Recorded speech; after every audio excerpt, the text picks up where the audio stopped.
আসসালামু আলাইকুম রহমতুল্লাহ সম্মানিত দর্শক, আজকে আপনাদের মাঝে আলোচনা করব 5 ওয়াক্ত নামাজের সময়সূচি, তাহাজ্জুদ সেহরির শেষ সময়, ইশরাক চাঁদের নামাজের সময়সূচি, ইফতারের শেষ সময়, নামাজের নিষিদ্ধ ওয়াক্তসমূহ, সূর্যোদয় সূর্যাস্তের সময়সূচি, প্রত্যেকটা জেলা বিভাগগুলোর নামাজের সময়সূচি। তো আজকে মঙ্গলবার 21শে অক্টোবর 2025 ইংরেজি, 5 কার্তিক 1432 বাংলা, 18 রবিউল সানি 1447 হিজরি। ঢাকায় বর্ষপতি এলাকার নামাজের সময়সূচিগুলো তুলে ধরবো। তারপর অন্যান্য জেলা বিভাগগুলোর নামাজের সময়সূচি আপনাদের মাঝে আলোচনা করব।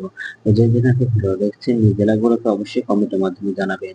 আজকে ঢাকায় বর্ষপতি এলাকার ফজরের নামাজের রক্ত শুরু হবে 4:44 ফজরের নামাজে রক্ত শেষ হবে 5:57 জোহরের নামাজে রক্ত শুরু হবে 11:47 জোহরের নামাজে রক্ত শেষ হবে 3:50 আসরের নামাজে রক্ত শুরু হবে 3:51 আসরের নামাজে রক্ত শেষ হবে 5:11 মাগরিবের নামাজে রক্ত শুরু হবে 5:32 মাগরিবের নামাজে রক্ত শেষ হবে 6:45 এশার নামাজে রক্ত শুরু হবে 6:46 শেষ হবে 4:39 আজকে ঢাকার মতো পার্শ্ববর্তী এলাকার সেহরির শেষ সময় হলো 4:38 ইফতারের সময় সন্ধ্যা 5:32 আজকের নফল নামাজের উত্তম সময় হলো ইশরাকের রক্ত হলো সকাল 6:12 থেকে 8:22 পর্যন্ত। চাষের নামাজে রক্ত হলো সকাল 8:23 থেকে 11:40 পর্যন্ত।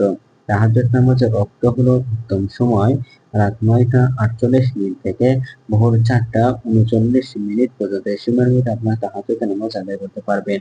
আজকের নামাজের নিষিদ্ধ অক্ত হলো সূর্যোদয় অর্থাৎ সকালে 5:58 থেকে 6:11 পর্যন্ত, দুপুরে 11:41 থেকে 11:46 পর্যন্ত এবং সন্ধ্যায় 5:12 থেকে 5:28 পর্যন্ত।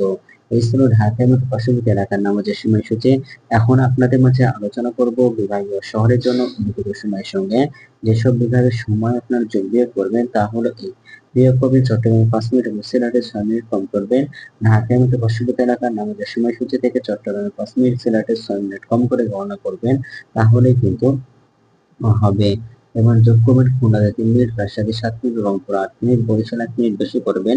ঢাকার মতো পার্শ্ববর্তী এলাকায় যে নামাজের সময়সূচিটা রয়েছে সেখানে খুলনায় 3 minute, Rajshahi 7 minute, Rangpur 8 minute, বরিশালে 1 মিনিট বেশি করবেন, তাহলে কিন্তু হবে। তো আজকের ভিডিওটি এই পর্যন্ত ছিল। আর এই সূত্রগুলো নিয়েছি ইসলামিক ফাউন্ডেশন থেকে। ভিডিওটি ভালো লাগলে অবশ্যই চ্যানেলটি সাবস্ক্রাইব করে পাশে থাকবেন। ধন্যবাদ সকলকে। আসসালামু আলাইকুম ওয়া রাহমাতুল্লাহ।